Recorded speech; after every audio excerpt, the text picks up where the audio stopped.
Today can be the turning point in your life by making a simple decision. Fundamental questions of navigation. Where am I? Where am I going? And how do I get there from here? I invite the leaders of our planet to ask themselves these three questions before they make any crucial decisions. But if you don't make decisions, you're going to stay right where you are. We are all map makers. We are in a time of transition. If we're going to change, we have to change the direction that we're going. Our planet needs leaders who know where they want to go. When we change the direction we're going, then we want to make sure we're going in the right direction. Leaders who can see the big picture. Because if we're not, we're going to either go backwards or we're going to stay where we are. Recognizing the psychological and the spiritual shifts and changes that need to be made, often from the inside to the outside. To be able to shape your future, you have to be willing and able to change your paradigm. Complex journeys require navigation. The path to the truth is one such journey. This is your GPS. Hairstyling services provided by J.D. Edwards Salon and Spa, Palmdale Shopping Plaza, Madera Street.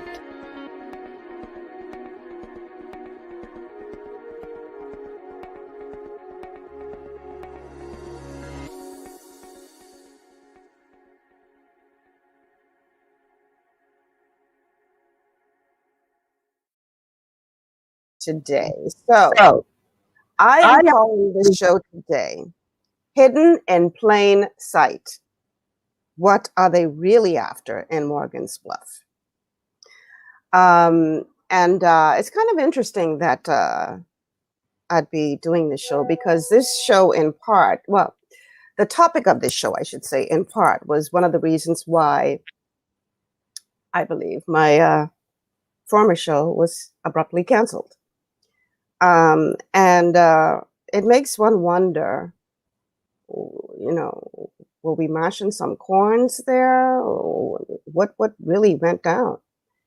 And so I'm being joined today by two gentlemen who are going to bring a fresh perspective on this whole question of the Morgan's Bluff project and why it is such a catch for those who are actively seeking to lock it down. And so I want to welcome to the show critical thinker C. Alan Johnson, and also welcome to the show Prescott Smith, who is an environmental activist and also a man who lives off of the sea in terms of his work as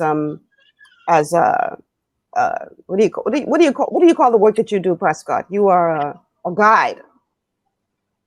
I need you guys to put on your headphones so that we can hear you. I don't know. I can't hear you, Prescott. I don't know, C. Allen, if you can hear him. No, I can't. Okay, Prescott. Neither of us can hear you. So you need to Can you work hear on me now? Yes, we can. I need you guys to put on your headphones if possible, your earphones if possible, please, for better audio quality. So, gentlemen, welcome to GPS, Global Paradigm Shift. Thank you. Yes, once again for welcome. having me. So let's talk about Mangrove Key. This has been quite a bit in the news in recent months because we all know that people have been after what many consider to be prime property in Andros. Some say it's prime property because of the natural resources that are there. And some are arguing that these natural resources should not be limited to just a select few, but should be, benefiting all Bahamians. And there are others who are looking beyond what's on the surface and saying, maybe there's another prize involved here. So I want to begin this show by looking at the obvious, aggregate mining. Tell us from your perspective, what you see as the benefits that could be derived as well as I would say the pros and the cons as it relates to aggregate mining in that area. Prescott, let's start with you. Well, first of all, Michelle, I want to thank you for having such a show to educate the country on this important issue. The whole issue of aggregate mining, what they're really looking for, the specific one would be limestone. And of course, the largest freshwater lens being here on the island, it's one of the areas that they're targeting.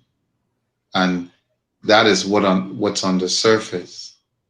But as you know, there's a lot more to that, because when you examine such a project for extracting the limestone, like Grand Bahama or any other place in the world, there's always a port these things have to move through.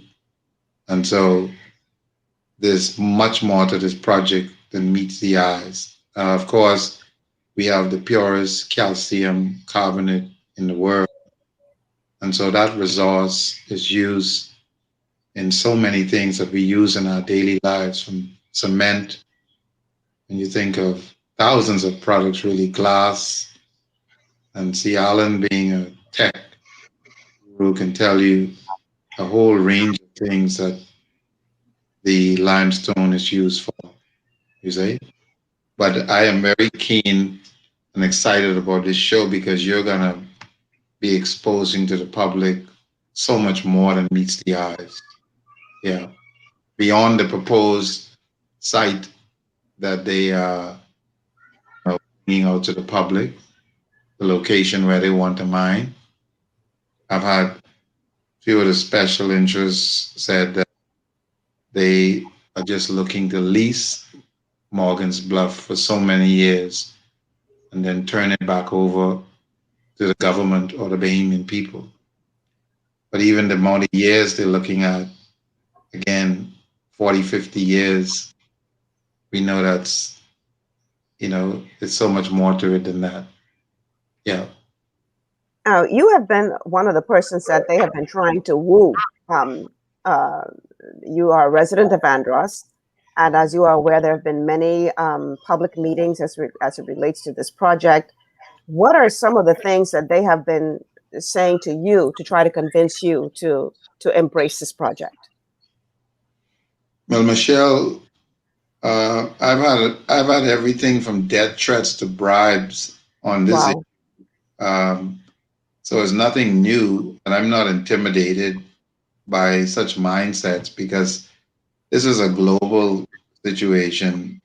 C. Allen can tell you, we were in a room in Grand Bahama with the same extraction of limestone, and I remember my phone ringing and said, if I come Grand Bahama, I'm going to leave in a body bag. And so you're always going to have people who are going to push back at you because the amount of economics involved. And so my issue with this has always been, from way back, is where these resources are extracted, and most of all, how do they benefit the Bahamian citizens? And location is very important, so that, because you can use mineral resources and you don't have to do permanent damage to other things that are linked to it. So my number one issue is the exploitation of our people from all of these resources that are shipped out of our country for not just 50 or 60 years now. And then the mindset that wants to continue to do that and just give us some crumbs. And that's what I find is nothing short of treasonous and evil to me. Yes. Okay. Let's go back to C. Allen. C. Allen, I want to get your view on the value of what is being proposed to be mined at this facility. What is the real value there?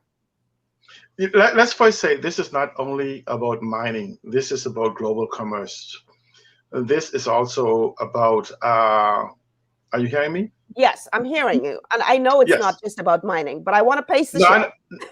no, as I'm saying, okay, just so when you look at the mining, the mere fact is that you're sitting on a multi-billion-dollar value in what is called aragonite and calcium extracts that they're looking at.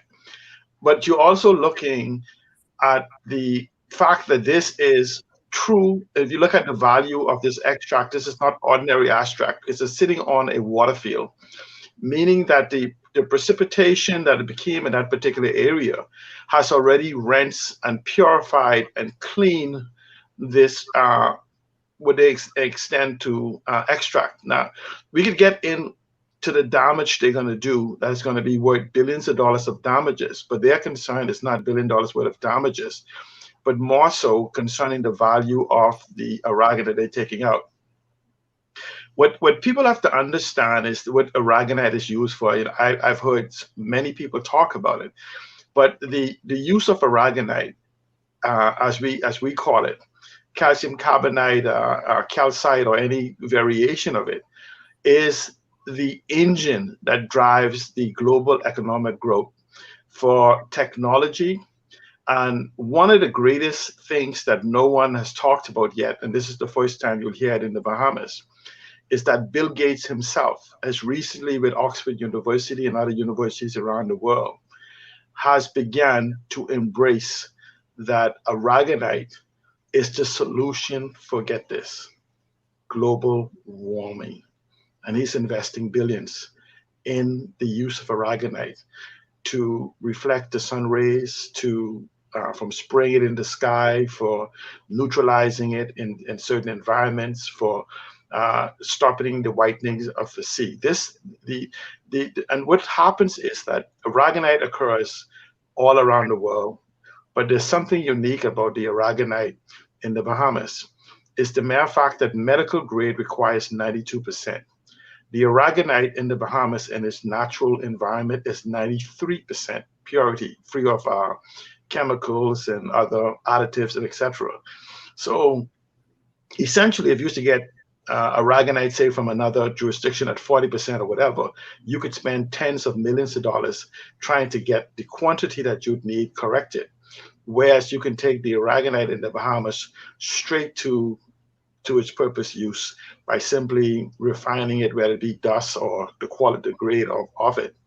And so, but when you look at Andres has been tested and proven, and it has a host of qualities and free of impurities that makes it very unique, both on the field that they're trying to dig, as well as Morgan's Bluff, where they will try to clear to fulfill their goal. But this Morgan's Bluff, it's about 5 different reasons why you would consider Morgan's Bluff a multi-billion dollars, if not $1 trillion investment or capture over a few decades. Now, you know, C. Allen, you like to throw these numbers, multi-billion dollar and $1 trillion and all this kind of stuff. And people are listening to you and they're probably thinking, oh, here he goes again. I'm coming up with these ridiculous figures that nobody can prove. How do we know that the figures that you are throwing out now are correct? Well, here's the point. First of all, I know Bahamians have been broke for so long, they think even $1 billion is a lot of money. And $1 billion is nothing more than $1,000 million. Now, let's talk about, when you want to talk about value, Dr. Hubert Minnis for many years has denied that there was any value in aragonite or in anything else or anything of value in our country. And so if you want to look at the value, just look at the mere fact that in one particular area, something called the Myers Report says there's 150 billion tons, long tons of aragonite in one particular area. And anyone who wants to have a copy or the area designate is right there by Ocean Key. And so when you look at the fact that if you just go into the air and Google, and if you want to look at just what is deposited in the Bahamas, well, you could very easily say we have over 1 trillion tons of aragonite in the Bahamas. So let's just put $1 on it. Let's put $5 at the value. And so if you put $5 at 1 trillion tons of aragonite, you had $5 trillion. That is not even the economic exploitative value of the aragonite. And so when you look at it in its proper context, it is. Let's use an example. The Bahamas is multi-million acres of land. The Prime Minister said, oh, I will just take $2 million from the Sovereign Wealth Fund with land and do airports. I mean, where did he just magically came this number from? But let's use a simple figure. I invite people to take out their calculator, take 50,000 acres out of the multi-million acres that we have in the Bahamas, 2 million or more in the Prime Minister's office. 50,000 acres, prime beachfront property somewhere, times it by $300,000 for 1 acre on the beach in the prime location, and just simply you'll see you'll have $15 billion just from 50,000 acres from the multi-million of acres that we have in the Bahamas. If you want to see the value of our land, just simply go and try to buy an island for 30, 40, 50 million. That's 5 acres, 6 acres wide. And so the problem is that too often time we have taken the position that, you know, this is why when you hear government talk about building a school or paving a road, they know they have put Bahamians in such a condition that they could come and say, we have spent $2 million today to get a projector for a classroom. And that to Bahamians like, wow, $2 million must be a lot of money, a whole lot of money. But even $1 million in the Bahamas, and this is where we have been put in a condition that we can't believe that we have the largest deposit of oil in the world, that we have the largest deposit of aragonite in the world. We're the 3rd largest mangrove in the world. We're one of the world's largest area of flats. We're one of the largest area in the region for fresh water supply. We are essential as part of the air traffic control for the entire United States. We are an integral part of the shipping lanes for the global traffic. The global economic traffic would practically shut down without the Bahamas shipping lanes. See, so we have gotten to the point that, well, if we are so broke and we can't do whatever, where's all these values? But you would notice that the people who normally discount these values are never our members of parliament and our leaders sitting in the House of Assembly. So I would invite people to don't believe what Cialan say. You support the Prime Minister, you support the opposition, whatever else. You should have your leaders make a statement that myself and others are saying to say simply put an end to this. And I would challenge anyone, any leadership in any position, any political party. They have the data. I have the data.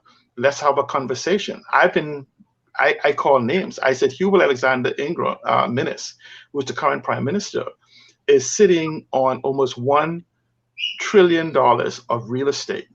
You could go and Google the blue economy and see what the World Economic Forum and other places designate the Bahamas in the blue economy in our fisheries, the 3rd largest fishery, the 3rd largest nursery in the world. Imagine the 3rd largest nursery in the world where all of the fish in the world, these are nurseries where the fishing supply of the world is born. Are you going to believe that the world nursery is multi-hundreds of billions of dollars a year and you continuously fish every single year for the last decades, for the next 20 years? See, Alan, yes. We have a caller on the line. Let's go to the phone lines. Caller, welcome to the show.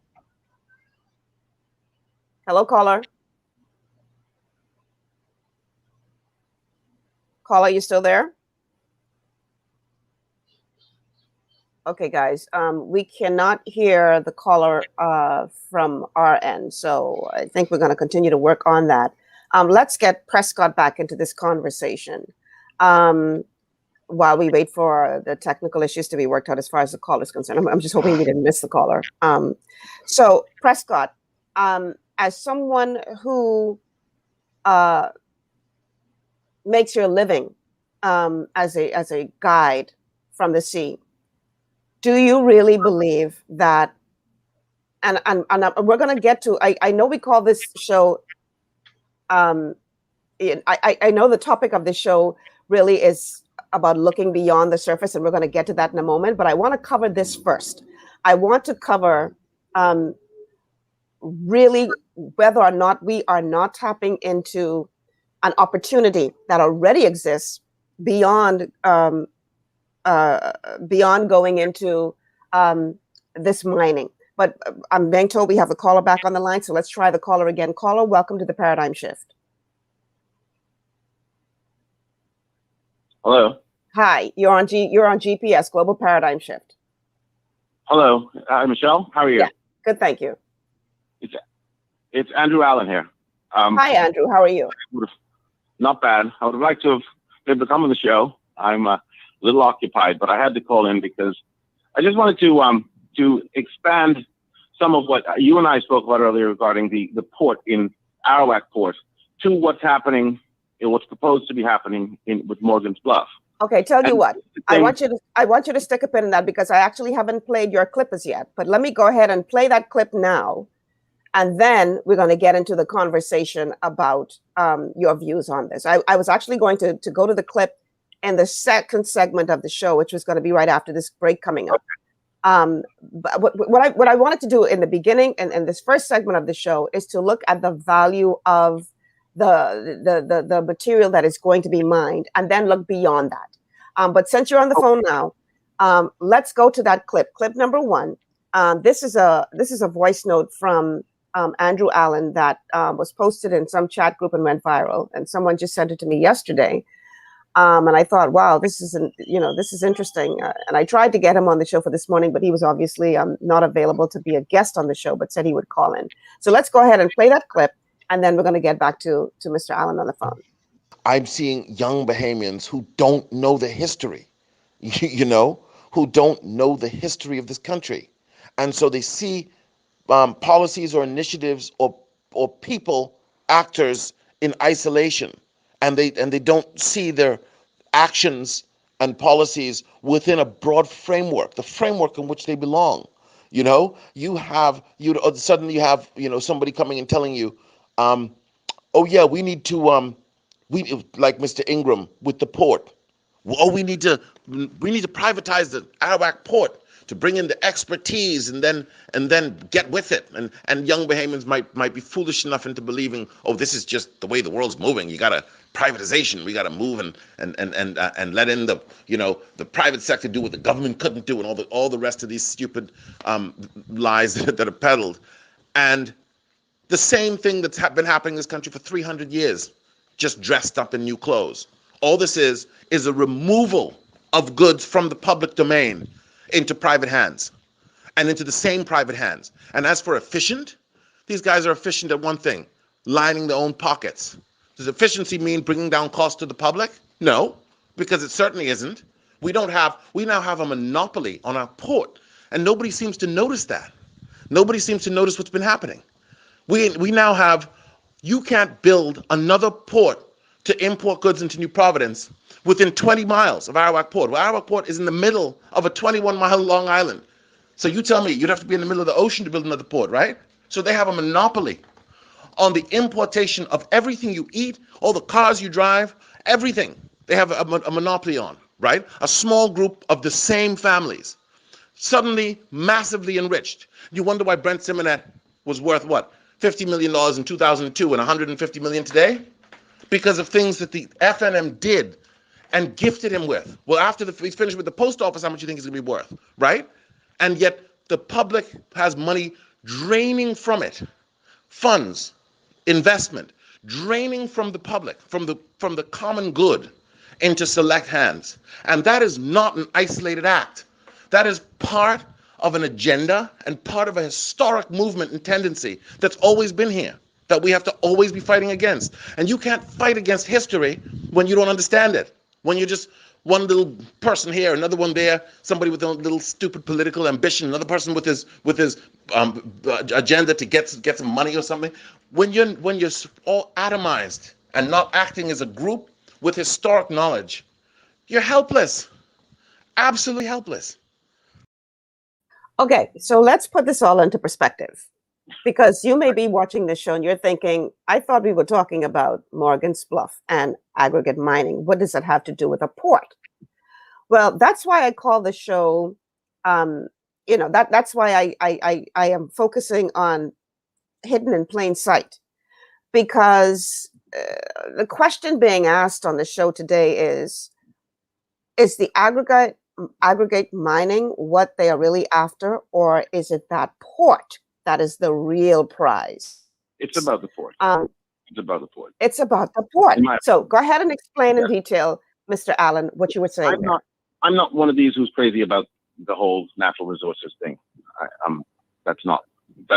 I mean, if anything, I don't down those who push it, and I think that their objectives are noble, and I think they're right insofar as this natural resources to be exploited should be done in a democratic fashion so it benefits all Bahamians.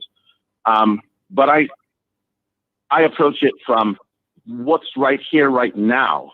You know, how could we let what's right here, right now be squandered? You know what I mean? And we haven't exploited all of our natural resources, fair enough.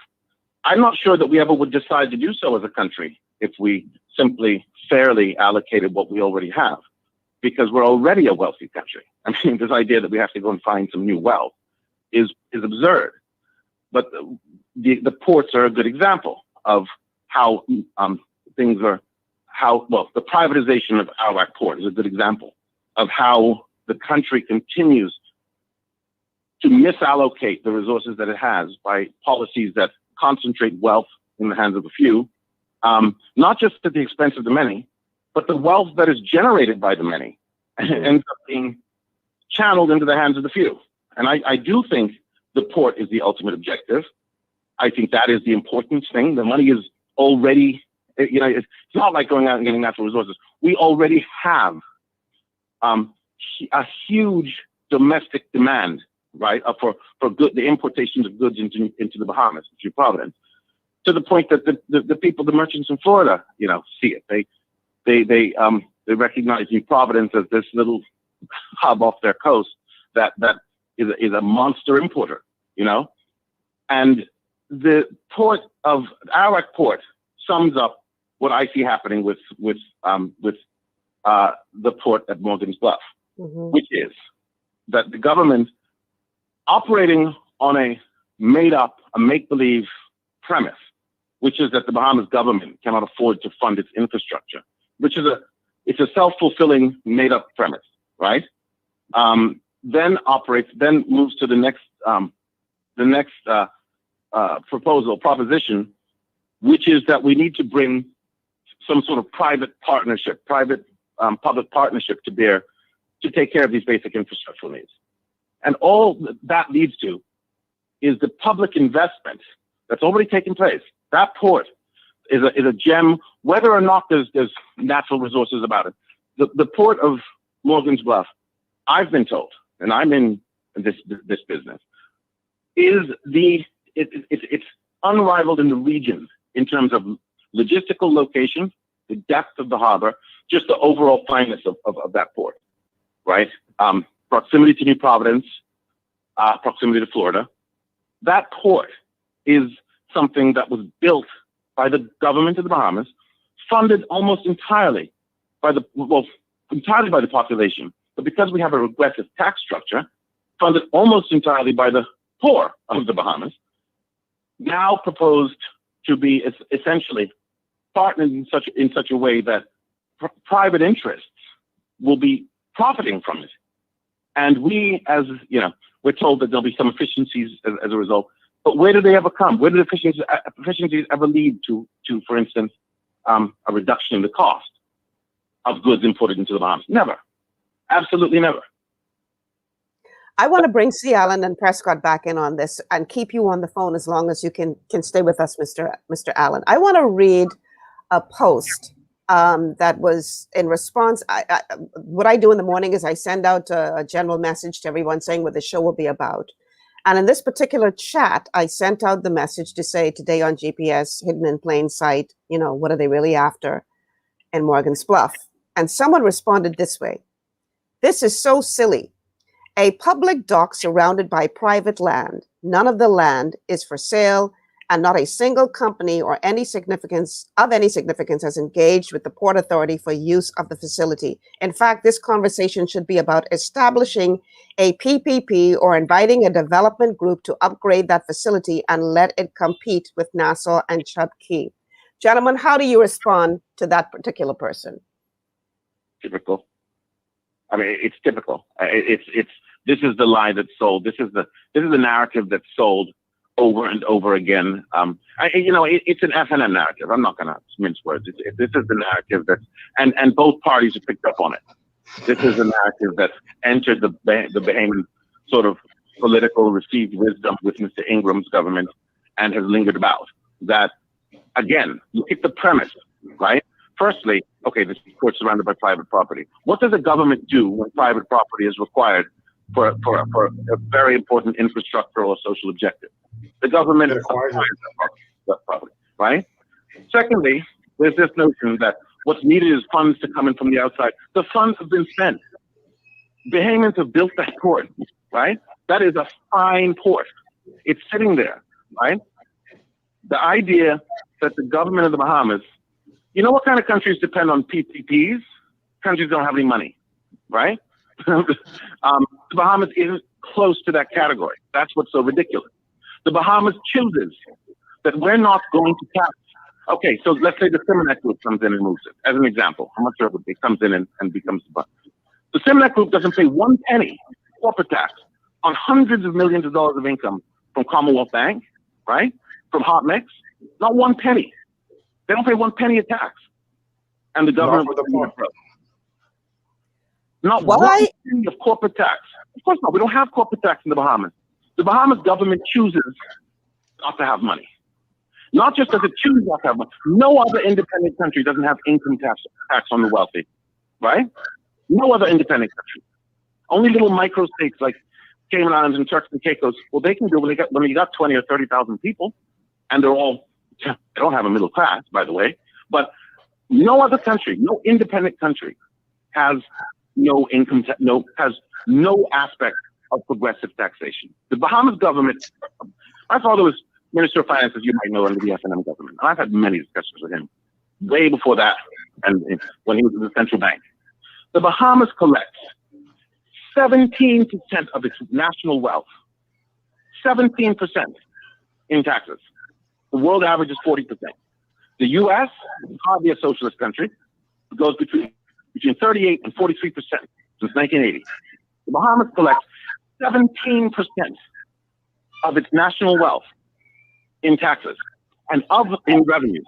And of that 17%, 80% is taxes on consumption, which disproportionately hits the poor. So the poor are going to build a dock, right? But the government claims it can't afford to run it, so it's going to give it to the rich who aren't even taxed to run it and make profits on it. That's the Bahamas today. And it's a lot simpler. These people come and they'll use these big words and they'll tell you, oh, this is what they do in Singapore and this and that. Simple. Just keep it simple. The Bahamas, the premise is wrong. The government has no shortage of money available to it. It chooses to retain a regressive tax system, in part because the people who benefit from a regressive tax system fund the party that has been in government for most of the years since 1992, and the other party hasn't woken up and smelled the coffee and doesn't see that it will always be at a disadvantage, and so and the shrinkage of our middle class and the failure of our economy to grow commensurate with the amount of money here. Tons of money here. Foreigners have, there's tons of investment here. Tons, immense levels of investment, unheard of. Throughout that. Huh? We have to take a break. See, Mr. Allen, I really hope you can stay on the line, and then I want to get C. Allen Johnson and Prescott in on this conversation as well, because I want people to understand if what you're saying is correct, and this is really all about the port, what does that mean as it relates to the economy of the Bahamas and how it will impact everyone in the country? Stay with us. This is GPS, Global Paradigm Shift. We're going to continue with this riveting conversation on the other side. To stay healthy, it's crucial to make sure you get the nutrition you need every day. But it's difficult to get all your recommended vitamins and minerals from food alone. Even in the United States, 94% of people are deficient in at least one nutrient. Beyond Tangy Tangerine 2.0 by Youngevity is a simple, convenient, and affordable way to help your body get the essential nutrients it needs. It's an advanced plant-driven multivitamin mineral complex that contains certified organic whole foods, trace minerals, and antioxidants. VTT 2.0 supports your body's natural defense system with a proprietary blend of energy-boosting and body-loving nutrients, plus prebiotics, probiotics, amino acids, and enzymes that support digestion. With an unusually high ORAC score of 8,000, you get even more antioxidants to help combat free radicals that can cause damage to your cells. But to get the most benefit and value from any multivitamin, your body must be able to break down the nutrients so you can fully absorb them. Otherwise, they'll just pass through your system without doing any good.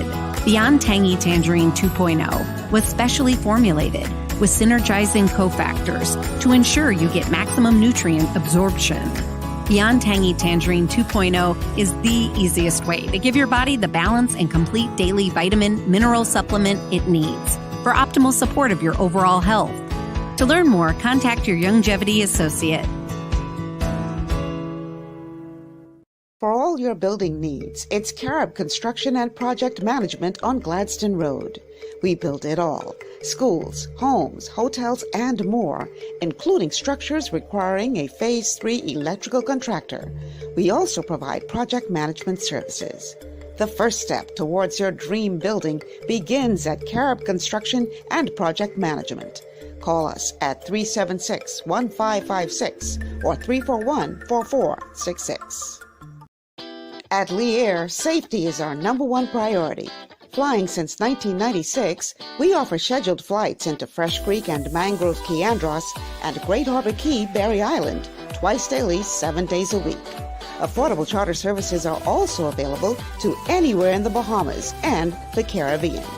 Lee Air Charter Services. Call 225-3267, 702-7127, or 322-1317 for reservations. The Catwalk Boutique helps you step out in style, offering a high-fashion, elegant line of ladies' clothing from petite to plus sizes, from chic casual to dazzling evening wear. Come and visit us in our newly renovated boutique in the Helwan Plaza, Robinson Road.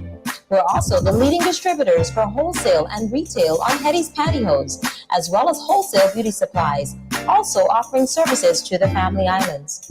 Call us today at 394-6116 or come and visit us in the Helwan Plaza, Robinson Road, the Catwalk Boutique, where sophistication begins.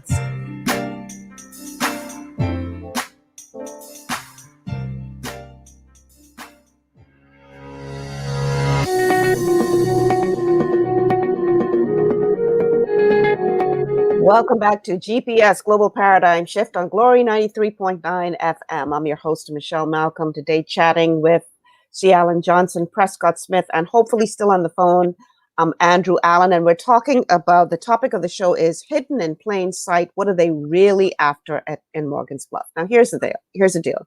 Before the break, and if you haven't already done so, like and share the show, because people need to hear this information. Y'all like and share the show, Here's the deal. Well, actually, let me go to a couple of Facebook messages first, and then we're going to get back into the conversation. Glenn P. Rolls says, yet some say we are broke. Value. Thanks, C. Allen. Paradigm shift needed indeed.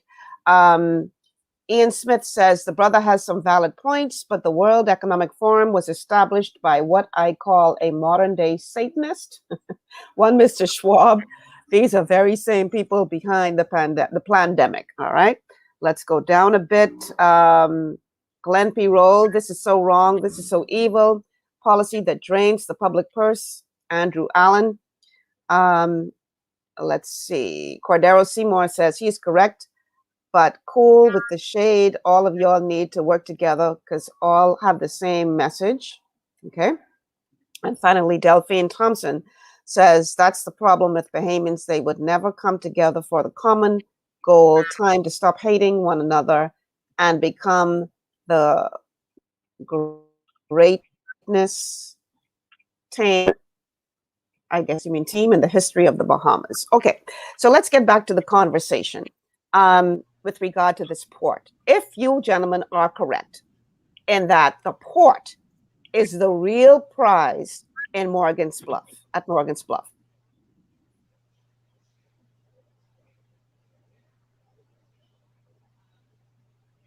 Economy of the Bahamas. Why is this portion?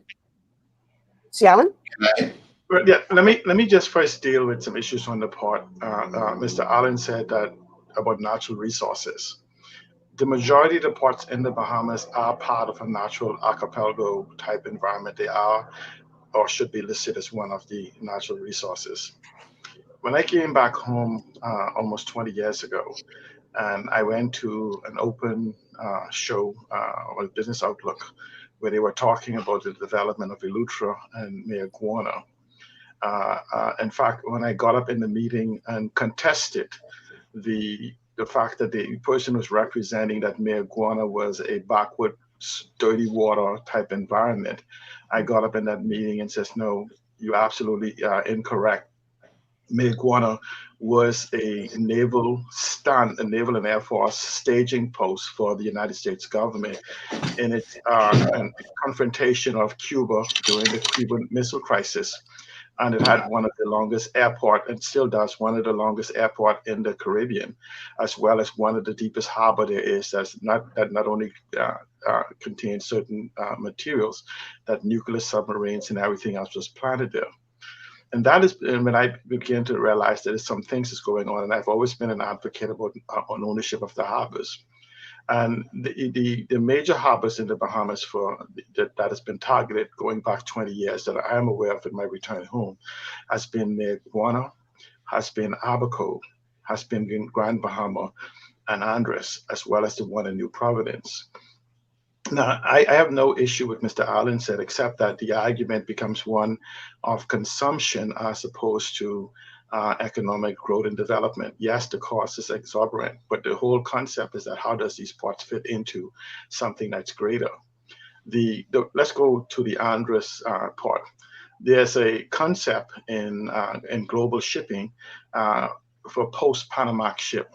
That port happens to sit in one of the deepest natural harbors in the world, almost a mile deep. The post-Panamax ship is essentially what was coming into Grand Bahama. The ship is too big to go through the Panama Canal, so what they do is they bring these mega ships into Grand Bahama, offload them into smaller ships that can fit into the chutes of the Panama Canal or into the harbors of the United States, and they break down these cargoes.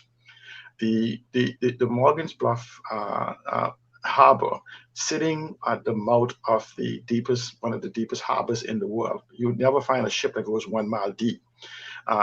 Then makes it an ideal place for that as the new globalization context begins to accelerate. It becomes this is when you start talking about the billions and billions of dollars in exchanging of goods. You know, we know for a fact based by the WTO that over $3 trillion worth of commerce happens within the Bahamas. Well, that $3 trillion worth of commerce is within the shipping lane, which individuals such as Brent Simonetz and the associate group of individuals in the country, so we know them from the Moras and other people who for decades, almost the entire Bahamas history has been in the shipping business. And these are who forms these conglomerates of ownership of these ports. So the capture of these ports within the Bahamas it's greater than the consumption of the Bahamian public of goods and services. Basically, capturing those smaller ports like New Providence create a strategy of suppression, because what it does, it locks out Bahamians out of the shipping industry, where 80 or 90%, I'd be 80% at least, of the world's cargo, the world's commerce happens on the seas. And we are a seafaring nature. So it is one of deliberate oppression in respect to that. But when you go back to the Morgan's Bluff environment, the dynamics has even changed over the last 20 years. So you have the access to the Aragonite. If you look at the Morgan's Bluff attempt by the Chinese individuals that came there, the Chinese investor, look at the area they're trying to encompass. And so the Morgan's Bluff is just more than just a simple harbor for commerce of consumption within the Bahamian public. It is actually for an asset, a tool in global commerce. And so just go and look in November 3rd, I think, of the Nassau Guardian was the WTO document published by our government that lists the $3 trillion worth of traffic that happens through here.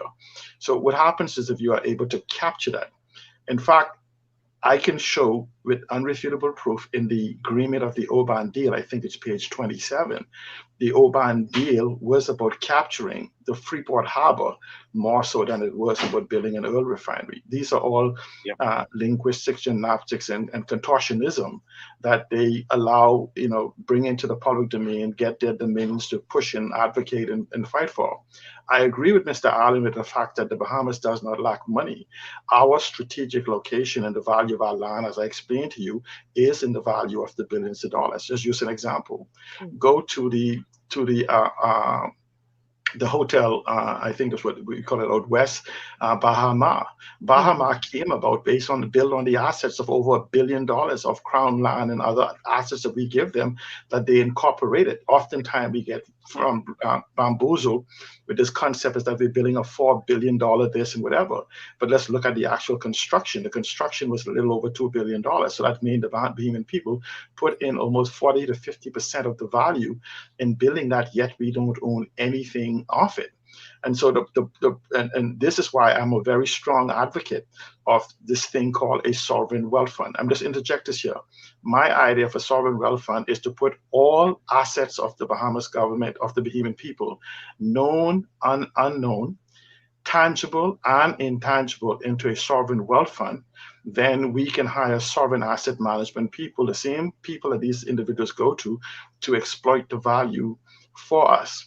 And so it immediately moves the level of corruption that sits within the House of Assembly more so in the cabinet, because there'll be nothing of value to give away, to package, to resell for family, friends, lovers, finances, or whoever it is that in that particular environment. Now let's come back to Morgan's Bluff.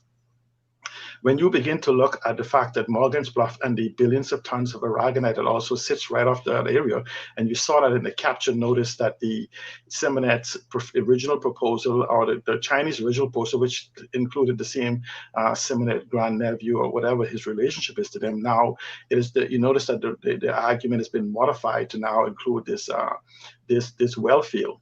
But it is just a matter of saying, ask big and get what we really want. So you come with this ridiculous idea to give us 500,000 acres, knowing that we reject it.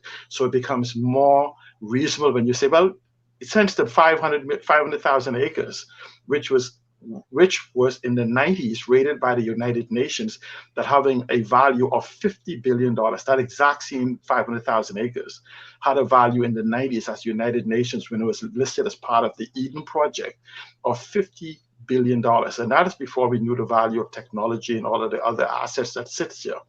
The Morgan's Bluff also area, just to finish this point, the Morgan's Bluff area where the Chinese individuals was coming in, the same aragonite that is there in the Morgan's Bluff area is also, it has a high concentration of magnesium or something else of that sort that allows them to be used in solar batteries.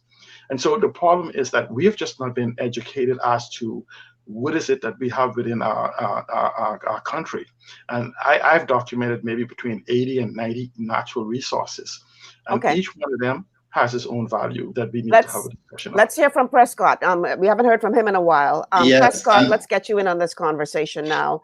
Well, first of all, I appreciate the education Alan is speaking of, but I can tell you, while a lot of the information is factual, we have to address this whole issue of how this particular port impacts the daily lives of our citizens and generations unborn. Mm-hmm.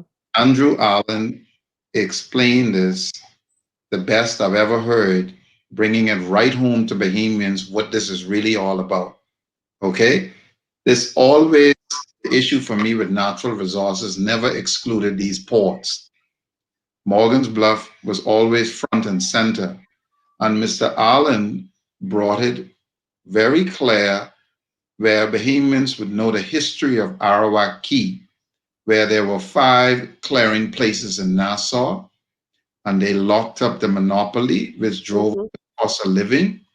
And what it means is that you end up where even the exclusive distributorships are all locked into the same families.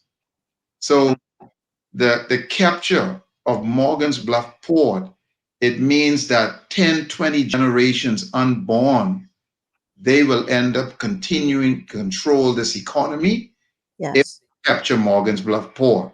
Mm-hmm. Now, here is what ties into Alan's about the value. It's not just a few $1 trillion. It's not an exaggeration, because if you capture Morgan's Bluff Port, you capture the island with almost 50% of the land for the Bahamas. You capture the island with the largest pine forests, the largest freshwater lands, the largest nursery system for marine life, the largest corpus, the largest flats, and you can go on and on about the resources. Everything moves through the port, either seaport or airport. And so when I heard Andrew's voice note, it was very moving for me because he brought it right down to earth. Let's get right to the meat of it. No matter what they come in here to want to mine, whether they want to cut the pine forest, everything has to move to the port. And this particular port, once they capture this, That's it. Any chance for Bahamians to have economic independence, you would have lost it. And so, so the smoke screens, we can talk about the trillions, what the nursery is worth. All of that means that it still has to pass through them. Mm-hmm. You're shipping out lobster, you're shipping out the snappers, you're shipping out the pine trees, you're shipping out the limestone, the agricultural project with BAMSIs. It doesn't matter. The same families, and it means that 70% of the population that lives in Nassau, which the decision that was made with Arawak Key, it's like you put the majority of our citizens, you lock them into this prison. That's what happened. So the mothers pushing the trolleys and Super Value or whatever the food stores is, everything comes through that port. Now they recognize that the threat that can balance it is Morgan's Bluff. There you go. Okay. Mr. Allen, are you still on the line? Yep, that is very true. You hit the nail on. They recognize that Morgan's Bluff is the one thing that could liberate Nassau from what was done at Arawak. Yeah. That's so. There are some who will argue, well, I don't know why y'all making noise, because the people who have the money are the ones who should be allowed to do this thing. How do you counter that? It's foolishness. Let me stress briefly. See, that's, and I appreciate Alan's pointing out all of these resources. Once you know the value of what you have, getting capital is not an issue, because we have the natural wealth. So anyone who tries to leverage that, oh, the people who have the money, all the money they have is because they have been stealing from the Bahamian people, as Andrew Allen pointed out, for generations. They're criminals, because the public don't know that they own the sand industry that came to Malcolm Park before Hubert Ingram turned it over. The public don't know that these families were extracting the pine out of Andros for 27 years, out of Grand Bahama, out of Abaco. So all of the wealth comes from the natural resources. And what Alan is advocating for, and Andrew from the Sovereign Wealth Fund, it means that we had a fair system. It means that you would not just have a few greedy, corrupt interests with all of this wealth. Literally, if all of them were lined up listening to me, they are nothing about outright thieves. Because if you do the research from the land, how they got thousands of acres for $1 here, if you do the backdoor deals from Owens of Illinois and all of these other companies extracting our resources, you would trace right back to how these families obtained their wealth. They did it from stealing from the majority of our citizens. And as Andrew Allen pointed out, if you don't have a fair tax system where you can have billions in Switzerland or in the Cayman Islands, but you pay no real tax, but we brag and look at them as role models, they are no role models, because most people don't know how they obtain their wealth. They're doing it from stealing from the public, and a lot of it is hidden and in all these shady contracts, and then we look at them as being successful. You see? Oh boy, Prescott, you're very right. I've got to head out, Michelle. But I would just like to say that I agree with both these gentlemen are saying, and I would just add, and to echo what Prescott just said. You know, it becomes a self-fulfilling prophecy when you say, well, these are the people with the money, so give it to them. The question is, why are they the people with the money? Why does our country keep perpetuating the same imbalance, right? Because of a regressive tax system, and because the government, which is the agents of the people of the Bahamas, and the people of the Bahamas generate a huge amount of money that enrich some of these same people you're talking about, right?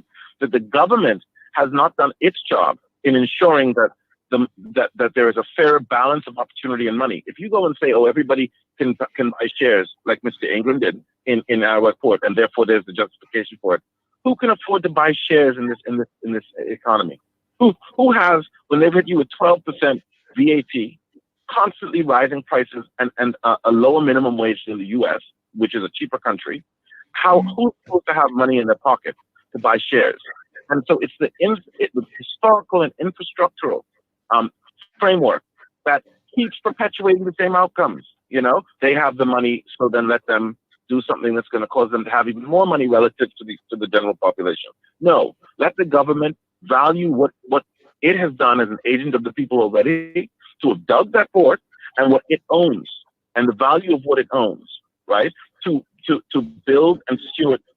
Morgan's Bluff can be run. Government can bring in anybody to run it, but to go into a partnership with the very people who have benefited from those things that we've just discussed, and allow them to benefit further from the exploitation of a very, that port isn't just a port for the people of the Bahamas, you know. I mean, should benefit the people of the Bahamas, but that's an international, that is capable of being the international entrepot between the United States and the further Caribbean region. So that's this is the point Allen was making. Yeah. This could be bigger than Freeport, right? So I would just like to leave with that. I'm happy that people like two guests you have on, both of whom I've listened to, and Before you leave, Alan, I just want you to let me explain to you what they did with the Arawak Port for financing. They didn't use their money. What they did was the government of the Bahamas lent them the money. Now, let me tell you how it was lent. What the government of the Bahamas did was said they was going to let all of these 40,000 public service people buy shares. They didn't have the money. So guess what? The government advanced them the $500, times that by the thousands and tens of thousands of people. The government, this was their fancy way of the government financing this for them. The government advanced the people the shares. They bought shares, raising the tens of millions of dollars for them to acquire and get the port. Then, knowing these individuals are broke, in the short period of time, they said, hey, let me buy those shares back from you for $550, $600, so you made an instant $100 in less than a year. Next thing you know, guess what? They own not only the preferred shares, but they also own all of the common shares, which was nothing but a sleight of hand that Hubert Alexander Ingram used to have the government finance that port. And so there is no lack of creative financing, and Andrew is correct, because if you get a sovereign asset management company, I mean, you have people around the world who would fight to manage that port for the benefits of Bahamians, both locally within the economy and globally. And so the question is, we're not asking for an assessment of what the port has its worth. We're letting the people tell us what our property is worth. And we have surrogates within the public domain who will push the narrative that you're too broke to own anything, when tens of billions of dollars has been made on the back of Bahamians for well over 100 years by less than 1 dozen families in this country. We got to take a break, gentlemen. Mr. Andrew Allen, thank you so much for, first of all, allowing me to use your voice note that went viral, and secondly, for calling into the show.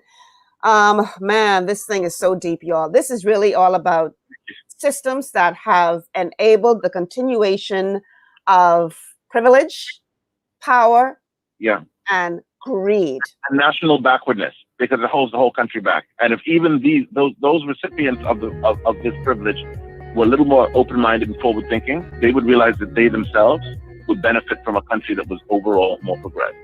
I mean, I can tell you that there were many people after the PLP came to power in '67, and even earlier than that, when the general strike of 58, 59. And these things had the effect of increasing the money in the hands of the average person on the street. You know who some of the prime beneficiaries of that were? The same people you call the oligarchs and all the rest. They benefited because when the man on the street does better, the whole country rises.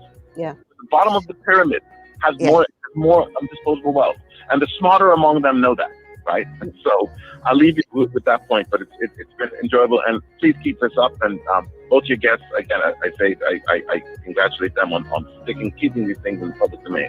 Thanks so much, Mr. Allen. All right, we're going to continue this conversation on the other side of the break. Stay with us. This is GPS Global Paradigm Shift on Glory 93.9 FM.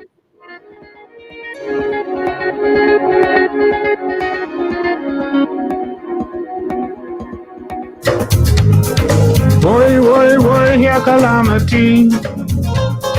Boy, don't want that be me. Let me get this coverage, do it once and for all. Insurance management is who I gonna call.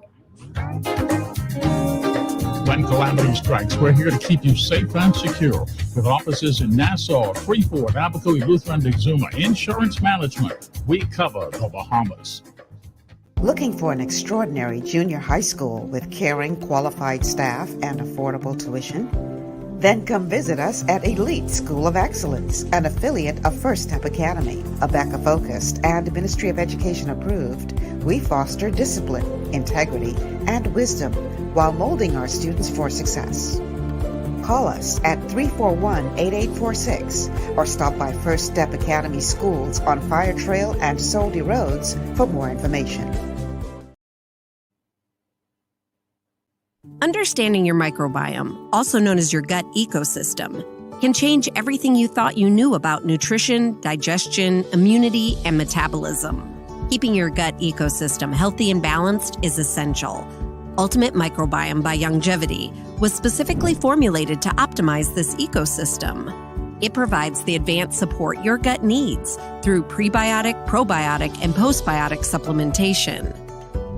Our unique blend of probiotics includes Lactobacillus and Plantarum, healthy bacteria that can help prevent harmful bacteria from taking over your gut.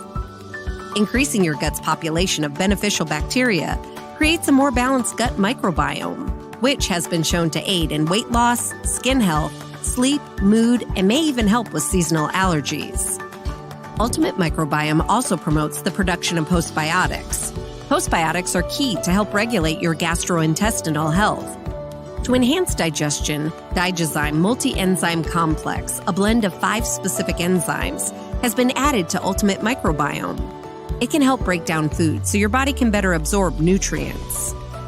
Plus, we've added our proprietary I-26 Hyperimmune Egg Powder to aid in the elimination of disease-causing gut bacteria and help your body balance its immune response. Ultimate Microbiome, the scientific, proprietary, and holistic approach to gut health that helps optimize your body's entire gut ecosystem. To learn more, contact your Youngevity associate.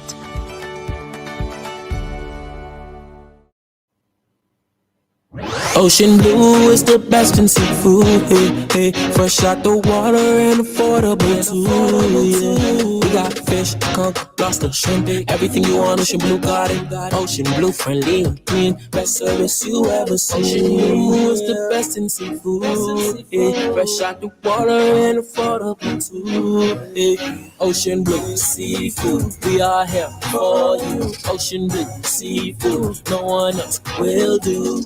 Ocean Blue Seafood, located on Burnett Road. Contact us at 393-2160. Welcome back to GPS Global Paradigm Shift on Glory 93.9 FM. I'm your host, Michelle Malcolm. We are streaming live on Facebook. Thanks to all of you who have joined in via Facebook to watch the show streaming live. If you haven't already done so, like and share this show. Like and share this show because people need to know what's going on in this little Bahama land.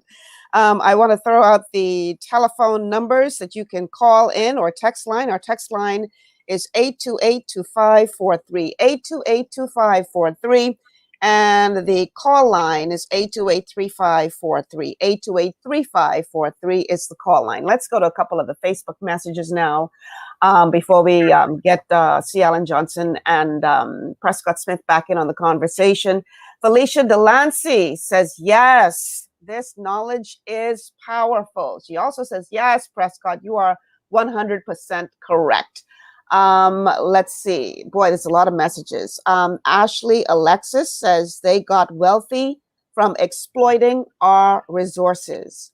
Raquel Edwards, treasonous, darn criminals, plain wicked. Boy, I tell you, Regina R. Roll Colbert says Bahamians need to join the Natural Resources Foundation. Caroline King, wow, now that this is exposed, will efforts be made to return the wealth to the Bahamas? Retribution must be a part of the solution then. And Anne-Marie Albury says policies and legislation needs to be enacted to ensure that Bahamian ownership reigns. What do I mean? Nothing. No foreign investment should have majority ownership by foreign investors. They must go into business with Bahamians and 51% ownership or more. And one more from Ashley Alexis. The sand industry was controlled by us Bahamians. The F&M privatized the industry and blocked the average Bahamian out. Lots and lots and lots of comments today on Facebook. Keep them coming. We have a caller on the line. Caller, welcome to GPS Global Paradigm Shift.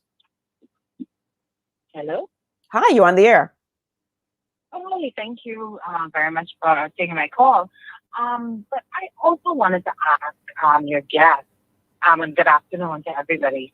What do you think about adding to the conversation education of Bahamian students? We talked about, you guys talked about what the natural resources and the port and all of that. But what about financial education? Because I think that is a part of this dynamic where, let's keep the people there sitting down. Can you imagine if Bahamians had the opportunity to truly understand the value of the dollar that is put before them? Yes. I just wondered if that's part of why is that something that's not being taught to our students, education about the value of a dollar, money, and what the power that it holds for us.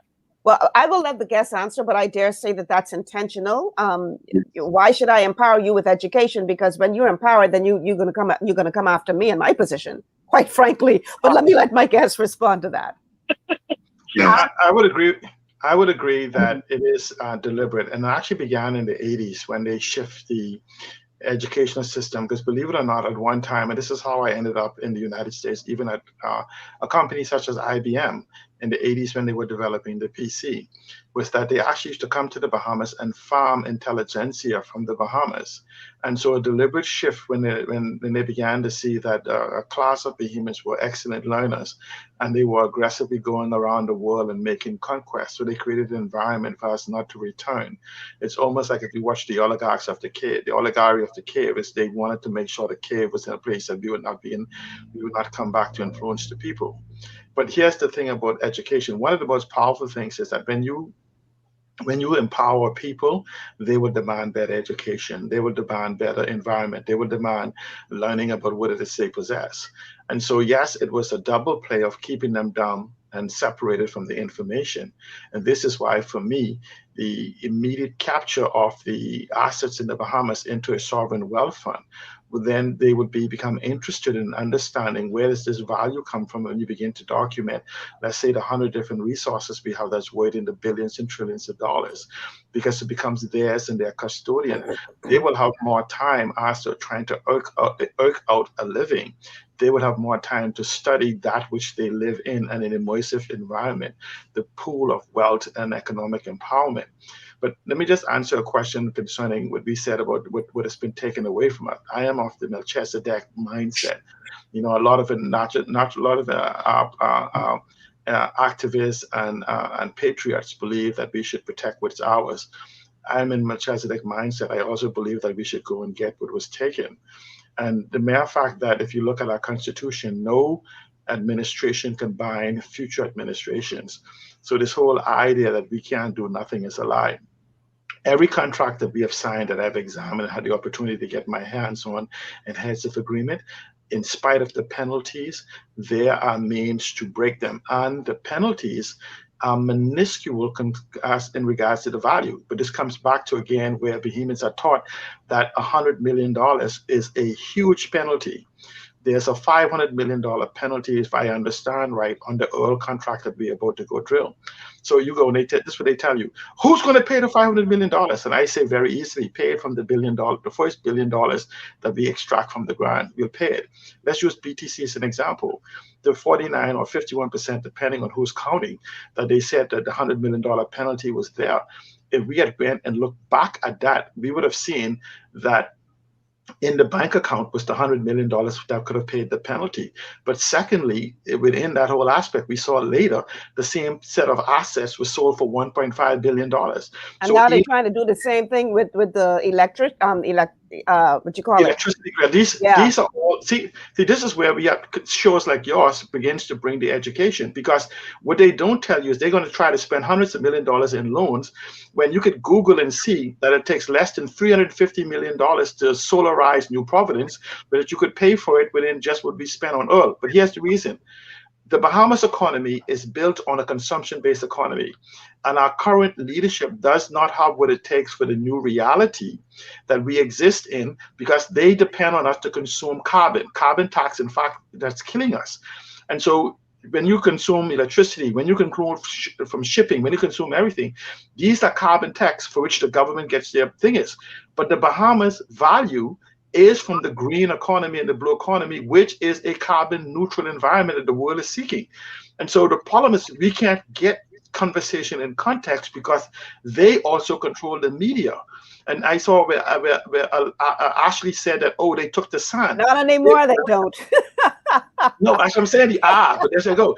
But here's what Ashley said, they took the sand. Here's what happens. They've always had control of the sand industry because they had the value and access.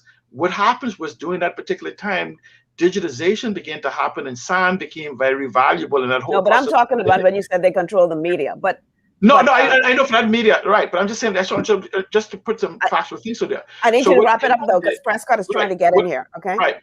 What England did was he passed a law saying to preserve the beaches, when in reality it was to stop you from entering the industry once you become aware of what you are capable of doing. So there's some nuances in everything that is done, but I just want people to know any leadership who told you they could not do anything or cannot do anything don't deserve the lead. Let's go back to Prescott Smith now. Prescott, what I know you've been at Shindigat, and I see you raising your hand.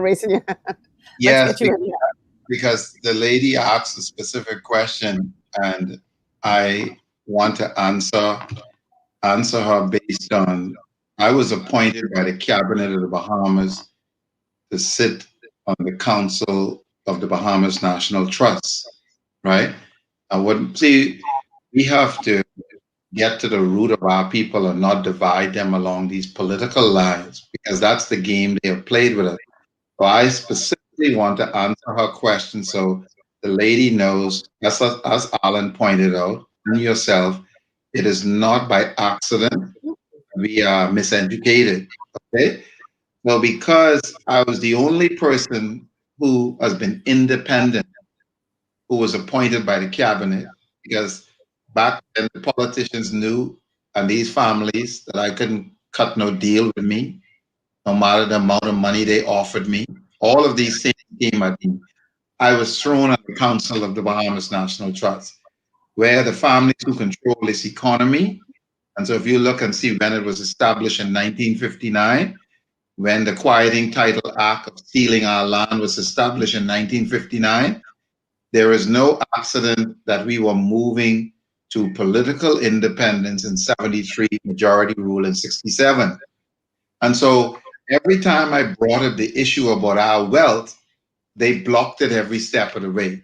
And one of the oligarchs was brazen enough to share with one of my clients that if you educate the masses, they will know the value of the land.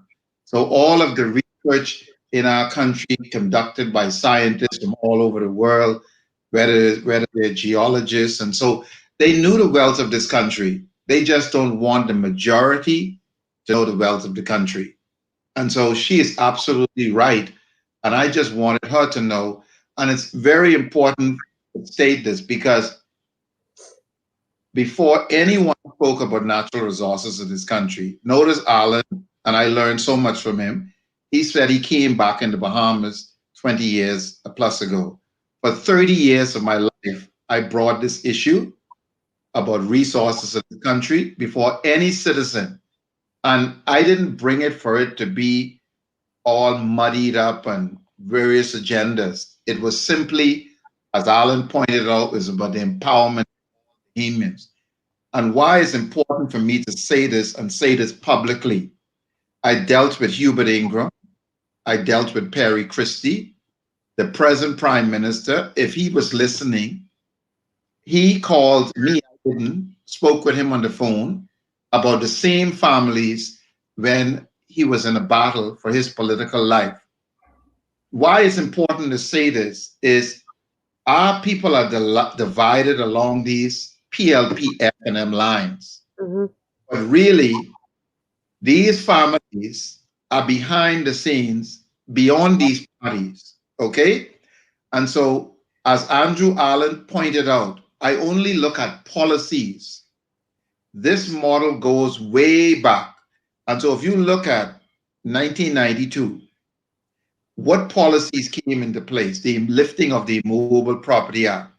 They have been stripping away ownership from the Bahamian citizens from way back then to now. And I blame Mr. Christie because while a lot of the policies he did not allow to be enacted, when he became Prime Minister, he didn't reverse what Hubert Ingraham allowed to take place under the influence of these families. So it's important to say this so that our people are not divided with this PLP F&M, because you need to know who the real enemies are. I dealt with the prime ministers and I dealt with the oligarchs who control the politicians. And so once you recognize that you have now found the beehive, and the beehive in this case is about your natural resources, whether it be your port and all of these various things benefiting the citizens, do not be distracted on the PLP F&M DNA issue. You either are going to implement these things to truly empower our citizens, and knowing who the real culprits are, it's the same people who came after you, Michelle. Because if you didn't touch the real wealth of the country, you have no opposition. Agreed.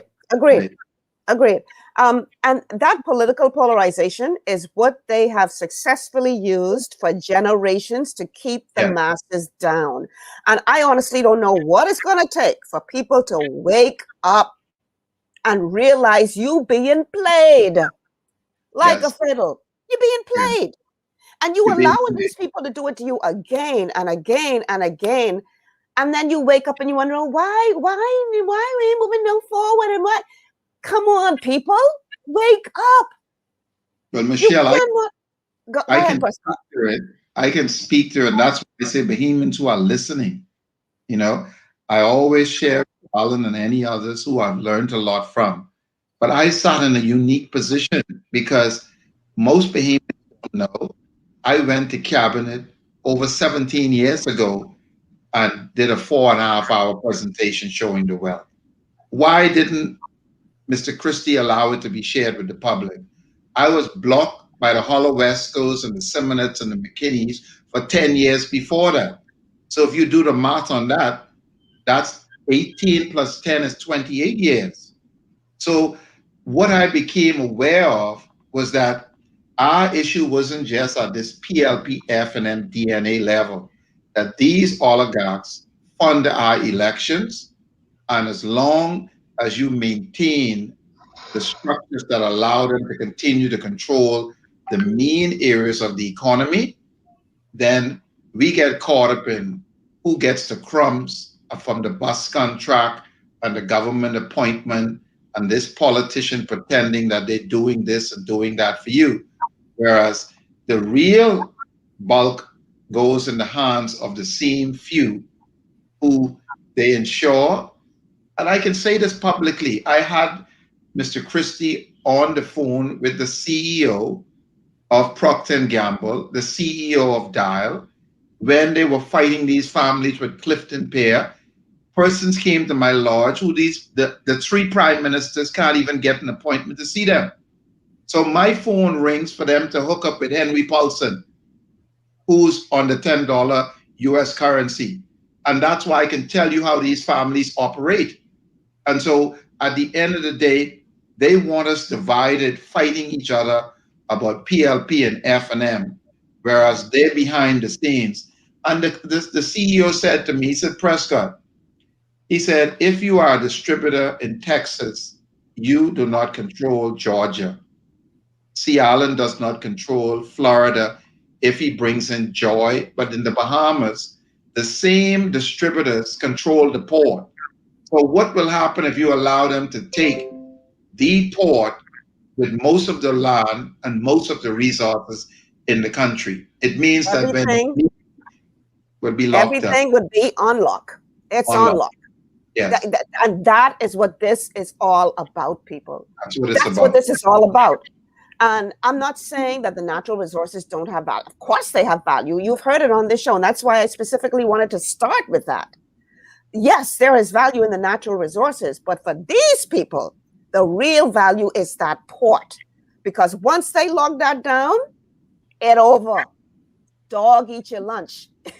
They will have this economy further on lock than they have it right now. And it's already on lock because of what was allowed to happen here in New Providence with the port here in New Providence. But if they lock down Andros, forget about it.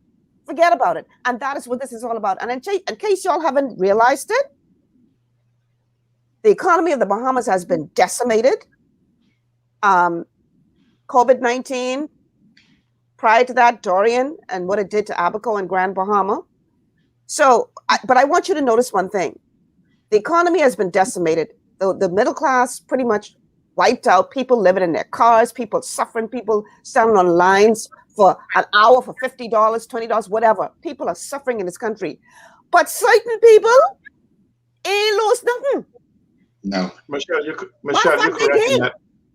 Huh? Michelle, you're correct in the sense that if you examine the GDP of the report from the central bank, you'll notice that in spite of almost 70% or 80% of the population being unemployed almost for the last year, you would notice that the GDP did not have the level of shrinkage that you would expect from 80% of the population going away.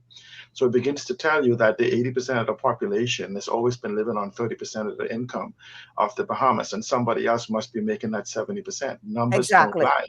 Exactly. And so, but Prescott, I invite you to do your presentation that you did in cabinet, do it in the public. You now have the resources that is left. But I could tell you, Michelle, for almost 40 years, I've worked with people I won't mention right now. And even when I came home up until March 3rd of 2019, I've had a non-disclosure, non-legal obligation. Yet I continue to sought to arm the rebels, so to speak. But from my position of working with some of the most powerful organization institutions and alphabets of the world, you would find that we have always known the value of the Bahamas. And this is why when I basically at the age of 40, basically exceeded the timeline that is allowed for participation, I came home. But it came home with certain restrictions because of the intelligentsia that I possess. And I had a curse of remembering stuff that normally other people would have to carry the computer with them. Well, my mind was conditioned to become that computer. And so I understand what the report says concerning what they said. If you actually go to the WikiLeaks that first came out, it says there's two things that to control the Bahamian public is PR, just use PR. And they wasn't talking about public relations. They says just insert politics or religion, and we would become animals in defending our position. And so they've used politics and religion, and the oligarchs have took control of the political class, as well as prostituted, and no disrespect, but moved many of our pastors into the positions of pulpit pimps, where they themselves they themselves must become survivors. And so what we end up having is we send political prostitutes to parliament, pulpit pimps in the altars, to which to oppress the people as the people move away with the wealth.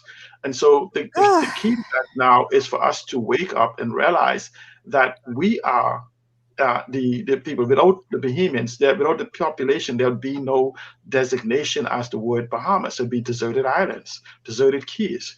And so when we begin to understand the most valuable wealth in this country is us and the future generations of Bahamians, and that we begin to move and demand accountability, and the most direct way for that, including Morgan's Bluff, which is, and again, I want people to understand, just imagine that 80% of all the global traffic to the East Coast, of the consumption of America in the trillions of dollars, and that 80% or maybe more of all traffic going to the East Coast of the United States and through the Panama Canal to the West Coast of the United States, leaving the United States to go to Europe and the other places and the Caribbean, all passing through Morgan's Bluff. We are talking about moving from a $3 trillion hidden economy to maybe 30, 40, 50 trillion.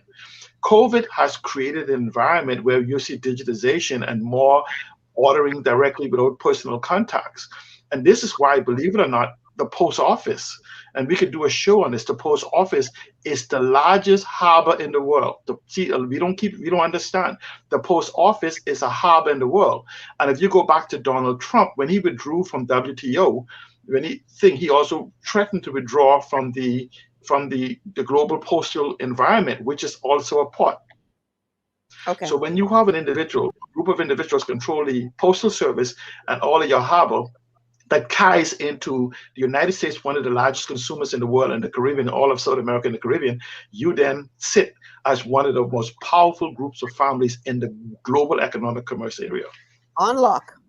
Okay, I want to read a couple of Facebook comments. They've been piling up, and then we're going to take a break. Cordero Seymour says, Bahamians, if y'all don't wake up this time, the people explaining and giving y'all education, use your brain. Listen to these gentlemen and understand, all right? Let's see, Karen Davis says they are lending funds to make the wealthy richer and taxing the poor people and stealing from us. They need to be dealt with. Gina Mortimer Store, I'm still confused why every non-wealthy Bahamian is not supporting this effort and demanding the government address it. Let's see. Y'all talking about people getting thrown in jail. I'm saying that. Cordero Seymour a little later on says, no, I'm not going there. Okay. Philip Miller. Wow, ignorance is a serious thing, but thank God they can't fool all the people all the time. I would really love to see the Bahamas move away from both FNM, PLP, and give us a government that would take the excess from those thrive and return it back to the Bahamian treasury, but for God's sake, lock them up first. Well, you like to talk about locking up people now. Anyhow, all right, one more. Karen Davis says the wealth is the natural resources, so the people already have investment in being owners. All right, the messages are piling up. I'm going to try to get to as many of them as we can, but we have to take a commercial break, and then when we come back, we're going to head down the final stretch of the show. We're talking hidden in plain sight. What are they really after in Morgan's Bluff? Stay with us. This is GPS, your global paradigm shift. Your body's immune system is under constant pressure from things like stress, lack of exercise, and toxins in the environment. It's crucial to be proactive and support your immune system with the nutrients it needs to function effectively. But it's often hard to get these nutrients from food alone. Introducing fast-acting Zinc Plus Immune Support by Longevity. Unlike zinc-only supplements, Zinc Plus Immune Support builds on the proven power of zinc and adds complementary nutrients to give your immune system extra support. Vitamin D helps balance the effects of zinc, while our proprietary blend of natural fruit and root extracts provides the extra help your immune system needs to work against daily stressors. And we've included Longevity's exclusive plant-derived minerals to give your body the minerals it needs but can't get from food alone. And because Zinc Plus Immune Support is delivered in a great-tasting sugar-free berry-flavored lozenge, it encourages quicker absorption of all these nutrients into your body. Zinc Plus Immune Support. Zinc plus the extra support your body needs to promote a healthy immune system. To learn more, contact your Youngevity associate. Escape from the city life to Bacon Air Beach Resort in Piratesville, Mayaguana. Relax in one of 16 air-conditioned rooms just steps away from the ocean. Enjoy scrumptious dishes in our waterfront dining room. Sip on a tropical cocktail, or if you must, stay connected with wireless internet. Nestled on one of the most beautiful beaches in the Bahamas, Bacon Air Beach Resort offers a unique vacation experience. For reservations, call 339-3726 or 463-0182. Want to look your best and feel even better? Visit J.D. Edwards Salon and Spa for the ultimate beauty, body, and anti-aging treatments, offering custom colors, haircuts, vegan anti-freeze treatments, silk blowouts, natural and acrylic nails, unisex pedicures, facials and massages, all waxing services, and microcurrent therapies for anti-aging and body sculpting. J.D. Edwards Salon and Spa, Palmdale Shopping Plaza, Madeira Street, telephone 326-7863. Located on Carmichael Road, Divine Designs Hair Boutique is a haven for women and men looking for professional beauty services. Our state-of-the-art and contemporary equipment creates a relaxing ambiance for you to enjoy while we cater to you. Need a hairstylist? We cater to all types and textures of hair for care and styling. We even have a barber on duty. Need a nail tech? Our technicians provide a range of nail services, including the latest trends. Unwind in one of our massage chairs while you get your pedicure. With our reasonable rates, friendly staff, and over 20 years of experience, you will be in great hands. Call us at 823-1669 or 698-1025 to schedule your appointment. Want to be pampered? Want to be slayed? Let Divine Designs make your day.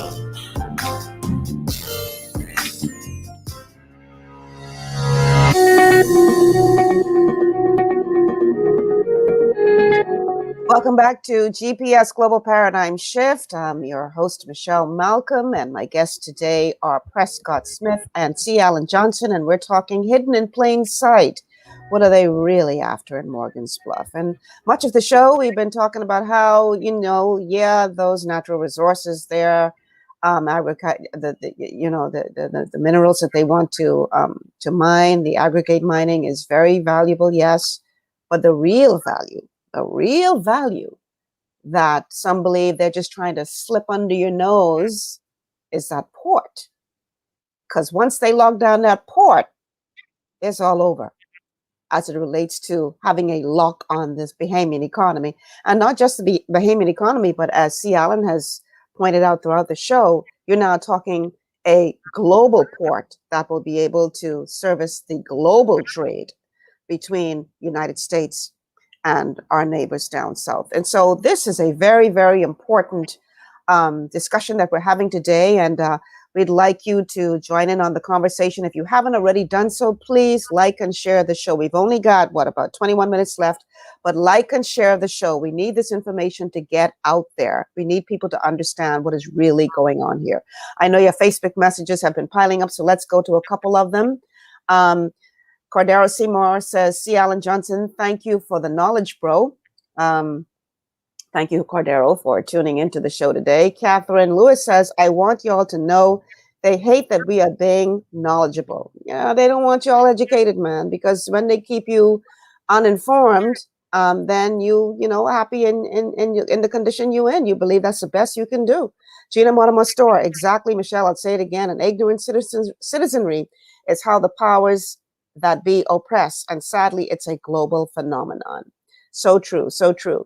Delphine Thompson, they are being exposed. I'm happy all the dirt is coming out.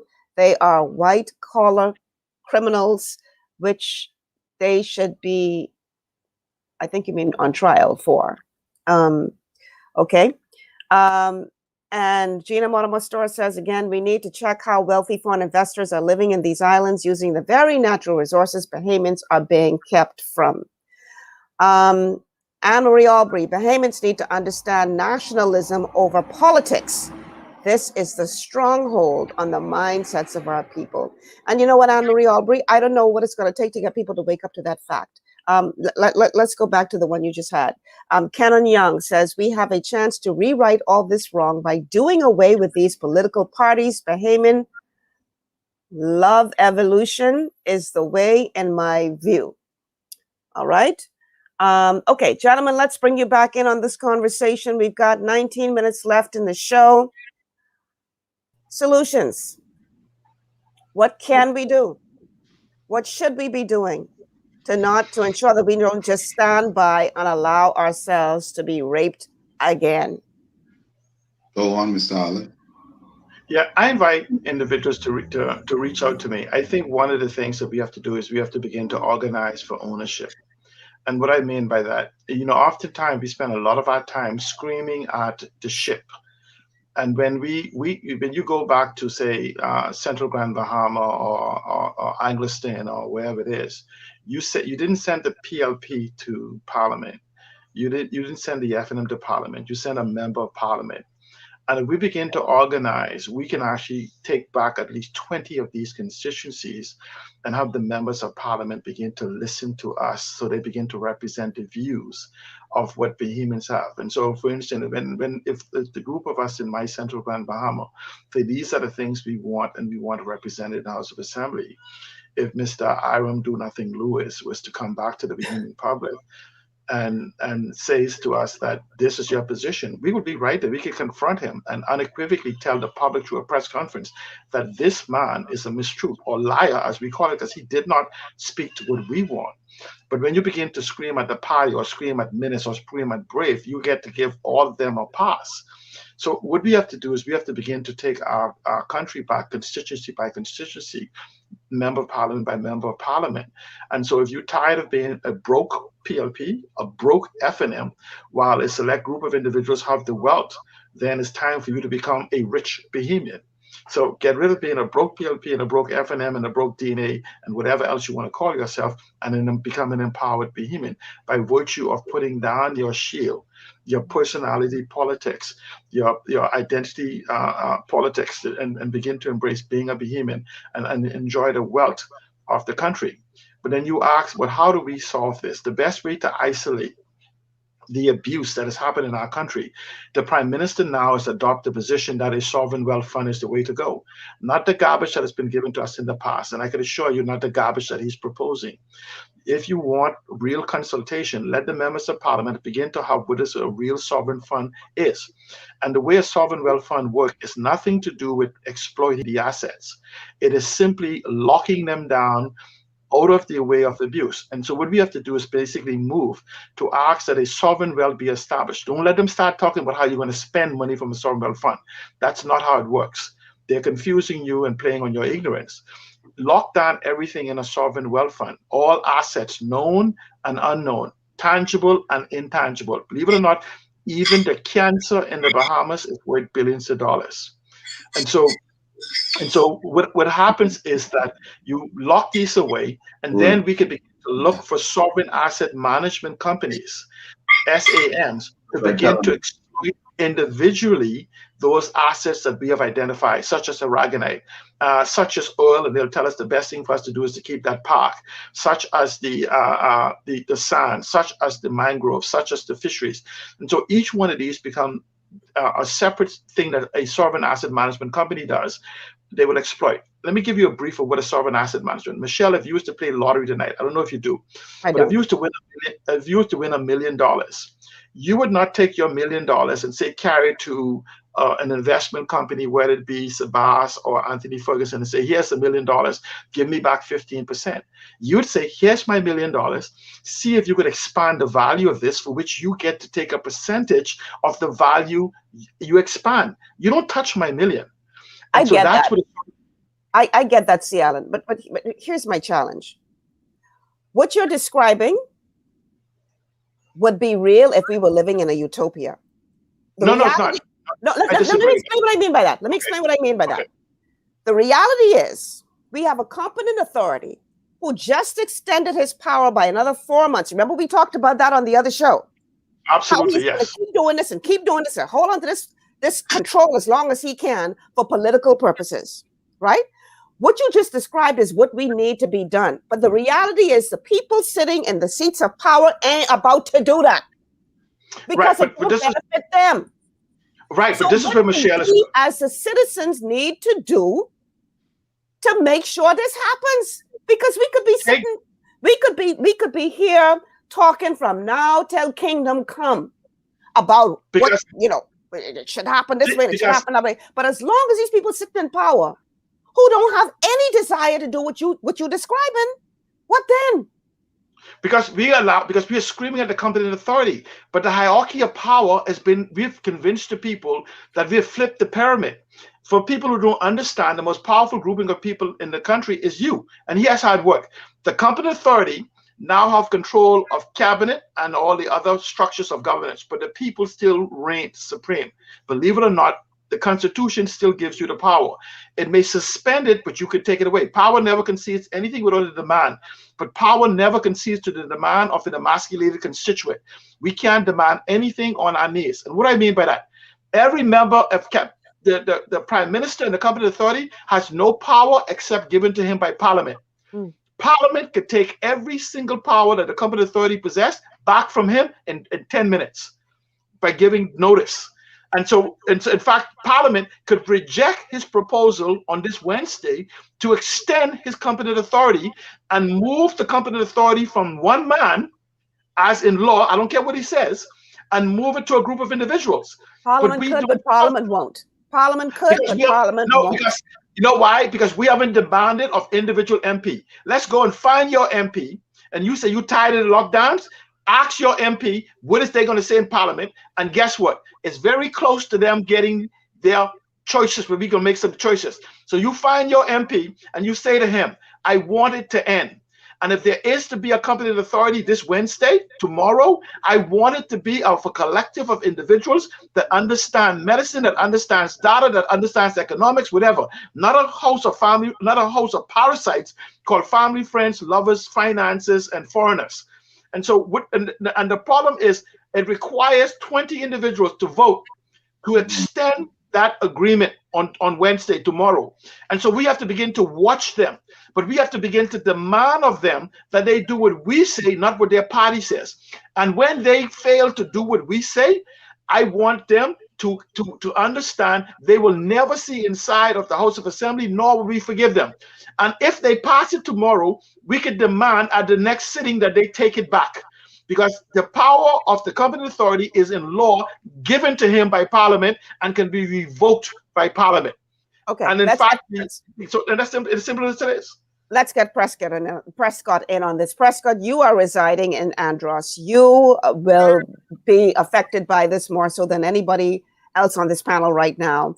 Tell us, from your perspective, what do the people of Andros need to be doing and the people of the Bahamas need to be doing to ensure that we are not disenfranchised yet again through this project? Yeah, for me, it's very simple. You ask about the solutions.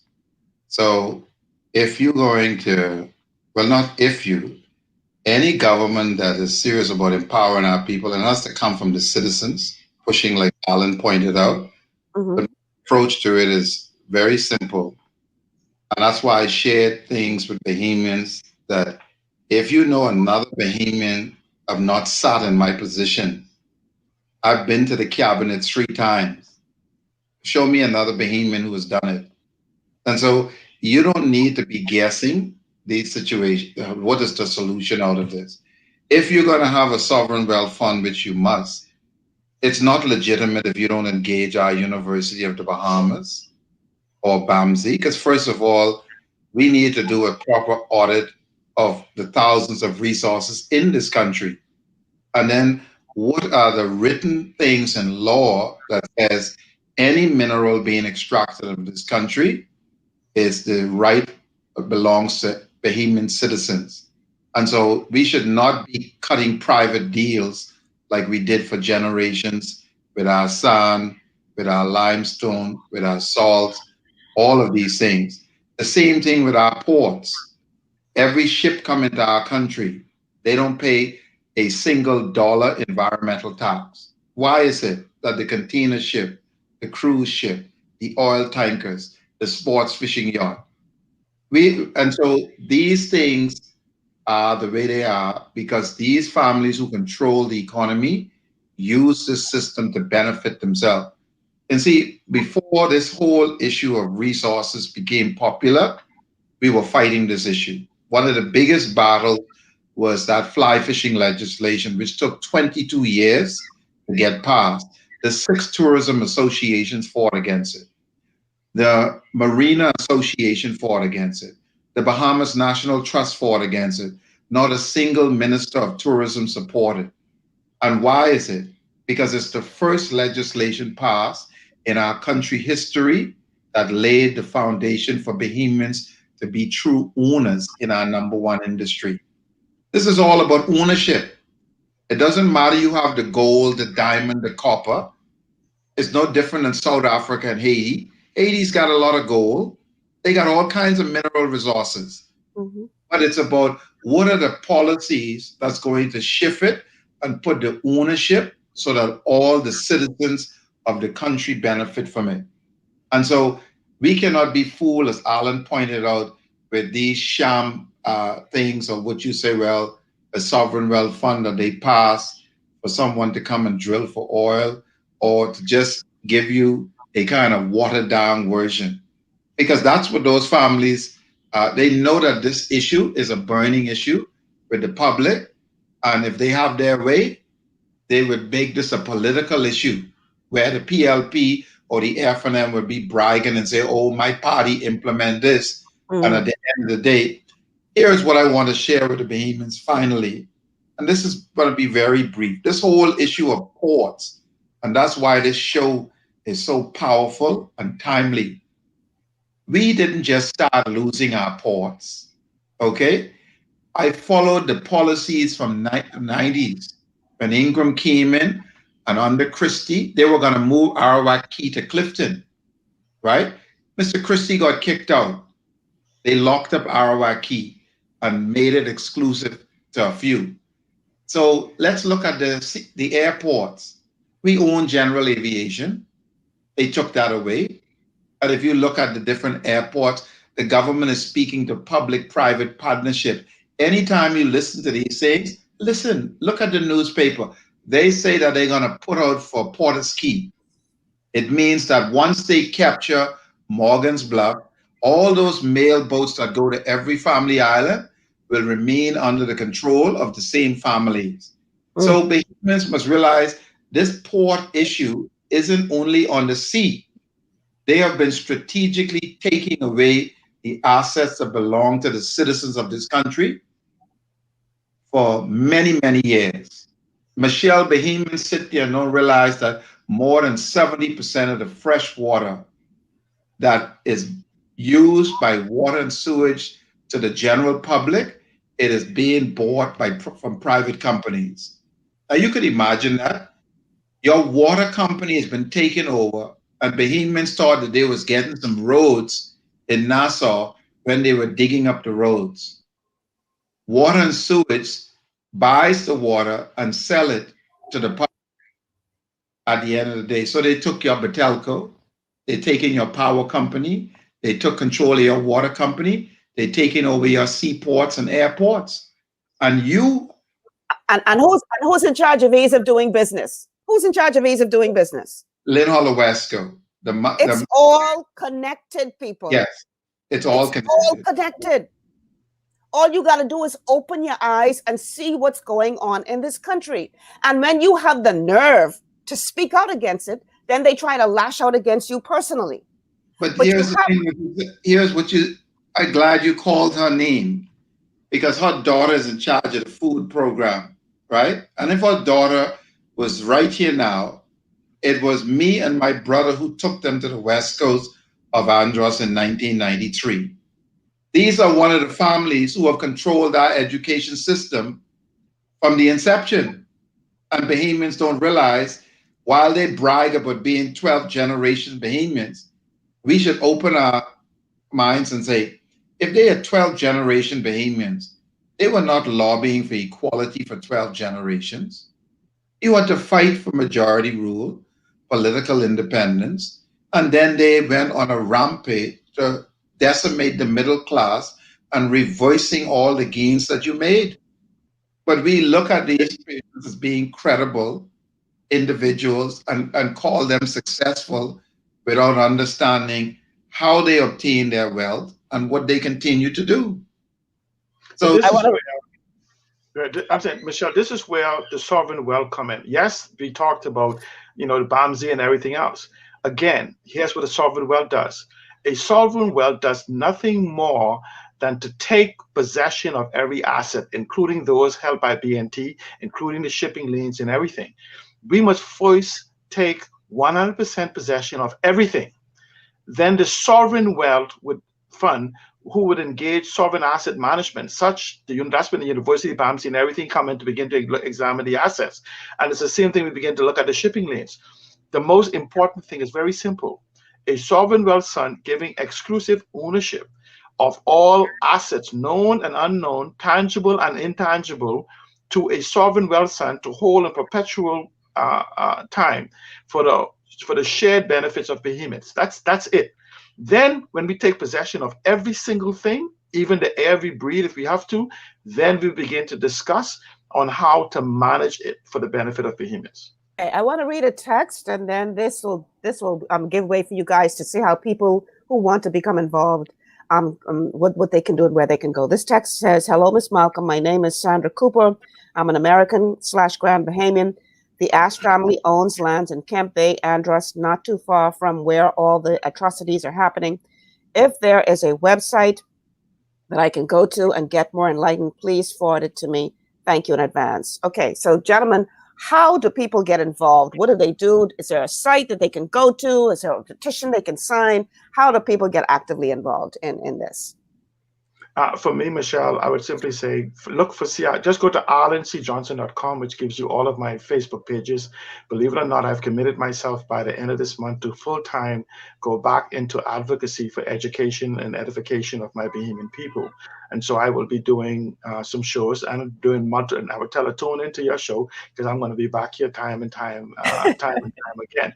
But what happens is if you reach out to me, you would see a link to Michelle's show also, and whenever I'm there. But what it is an education process. And I actually talk about land. This is why the Prime Minister only want to give you a fraction of the land. If you actually was to put the land, the crown land and every land into a sovereign wealth fund, which will create a land registry, you will see the millions of acres of land that has been taken out of the Prime Minister office for private gain. See, so Alan, I can't let you go any further, see, Alan. We only got 2 minutes left in the show. I got to give Prescott an opportunity to say his final word. Yeah. See, Michelle, because I've studied this from the inception, we spend time investing in building institutions. If Bahamians want to deal with this system, you can join the Bahamas Natural Resources Foundation. Because for 30 years, they established the Bahamas sports fishing, then the fly fishing. And that's how I learned about these families. We went to cabinet, showed the wealth of the country, and it was denied. The foundation is not corrupted. There is no deals was cut, and they have nothing on us. The minute enough citizens join the foundation today, Bahamians will be economically liberated, because you can checkmate the government. If 20,000 Bahamians join the Bahamas Natural Resources Foundation, we wouldn't be having this discussion. You see how the Democrats use the lawyers to fight against Trump in the court? We will not need, because you will be speaking with 50,000 Bahamians, 100,000 Bahamians to the government, and they will have to implement all of these things because you will have the Bahamians speaking with one voice. So www.bahamasnaturalresources.org. Join it and get involved. Gentlemen, it's 1 o'clock. Thank you so much for being a part of this important discussion today. Thanks to Andrew Allen, who was on the phone with us earlier in the show. C. Alan Johnson, Prescott Smith, you guys rock. Thank you so much. Thank you to all of you who tuned in today. whether on live Facebook stream or on 93.9 Glory FM. Listen, like and share the show, people. We need to get the word out, okay? That's going to do it for today's show. I really appreciate all of our sponsors who made today's show possible. And tomorrow's Wellness Wednesday, so I want you to tune in to learn about how you can protect your health, particularly in this COVID environment. That's going to do it. Thanks so much for being here. I'm Michelle Malcolm. Good afternoon, everyone.